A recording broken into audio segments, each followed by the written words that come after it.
Yo, what's up? What's up? As you see, I got the cups on me. You know, I'm very into making sure my body is fine tuned for before, after any given situation I'm about to be placed in. So with the fasting, right? So with the fasting, you know, there's so much that goes on with the fasting and massage therapy, because so How to Live states that you know, if you fast more often, if you spread your meals far apart and keep it consistent, you can live as long as you want.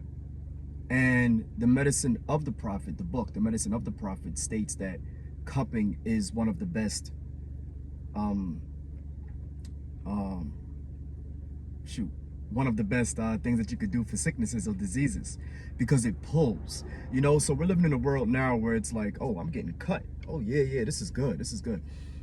So we're living in a world where they like to just put stuff in you, you know, like, so in the Supreme Wisdom, you know, Supreme Wisdom from the Nation of Islam, the Department of Supreme Wisdom from the Nation of Islam states that, you know, they put a needle in the baby's brain, meaning that they injected something in, and this was from like years ago.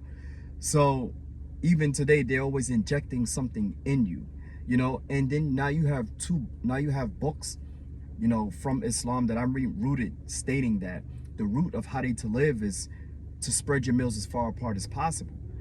Because every time you eat, you know, whether it's anytime you eat and you didn't pick your own food, you don't know who's in the kitchen. And the Most Honorable Elijah Muhammad states that, you know, like, your enemy is now in the kitchen, you know, in the kitchen. And we're talking about the kitchen that cooks the food, but we're also talking about the lab too, with the top scientists in the world now, who knows what each ingredient or nutrient or whatever poison they want to put in the food, they know what it does to the body and to whom specifically.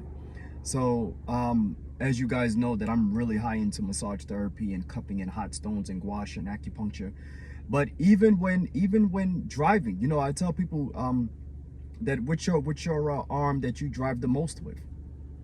That's why you probably have shoulder problems, neck problems, eye problems, head tightnesses, etc. Can't move this way, etc. Which foot do we drive with? We all drive with our right foot. In the United States of America, as far as I know, we use our right foot to use for the pedal and the gas, right? So imagine that leg, that hip, that part of the lower back always working, always moving, you know? And then the left leg is always stationary. So we really have to think about these things. So when going, so all of these years of blood being, you know, stagnated in areas that in the people who were born in the 70s, specifically 70s, 80s, 90s, early 2000s, when getting a massage was like a luxurious thing, you know. You probably got it only on vacation, probably like I said in another video, once every 5 to 10 years, because you're probably on a resort or something of that nature. And then now that it's, since Michael Phelps then jumped all out, you know, with it, all of a sudden everybody jumped on cupping. Now everybody's cupping. But there is a catch-22. There is, you know. So fasting allows the body to get rid of toxins on its own. And because I'm fasting a lot, you know, I can keep my cups on me as long as I want to, because I know my stomach is empty.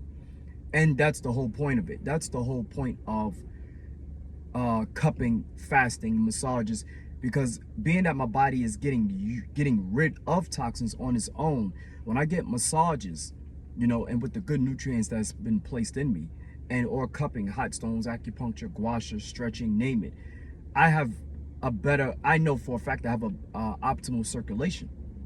So when I do eat after I break my fast, guess what? The nutrients and the cells can travel efficiently. So I just wanted to share that with you. So I'm off to my training session now. I'm off to my training session now. And I just wanted to focus on my shoulders today, especially when I'm driving. But you know, but because I do so much massage therapy and I'm always pushing, doing a lot of deep tissue, it takes a toll on my shoulders. Because I hold on to the mittens a lot for boxing, kickboxing, it takes a toll on my shoulders. Because I train, it takes a toll on my shoulders. And because You know, always directing. We all use our shoulders, you know, even if you had a sedentary job, just sitting there, it takes a toll on your shoulders and your neck. So what I want to do is place it on my shoulders to bring optimal circulation, to close out right here, optimal circulation, so it can travel through optimally away and from the heart and to the lungs as well too. Peace.